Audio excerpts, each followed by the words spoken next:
Το ότι είσαστε κοντά σε όλους. Εγώ είμαι Βέρος Μακεδόνας και αισθάνομαι πολύ μεγάλη χαρά. Ο πατέρας μου πήγε εθελοντής και πολέμησε Βενιζελικός 3 χρόνια, παιδάκι πήγε.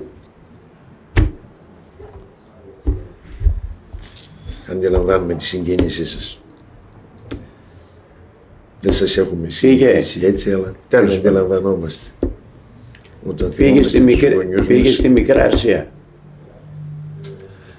Εάν δεν ερχόταν, δεν έφερνε ο Βενιζέλος εδώ τους Ποντίους και τους Μικρασιάτες, αυτή τη στιγμή η Μακεδονία θα είχε τεράστιο πρόβλημα. Τεράστιο. Ευτυχώς ήρθαν, έγινε μια αμιγώς ελληνική περιοχή, έφεραν τα ήθη, τα έθιμα και έτσι είναι καθαρά ελληνική η Μακεδονία και δεν αμφισβητείται από κανένα. Θα είχαμε τεράστια προβλήματα τότε με πάρα πολλοί λαοί που κατοικούσαν εδώ πέρα και θα είχαμε διεκδικήσει κτλ.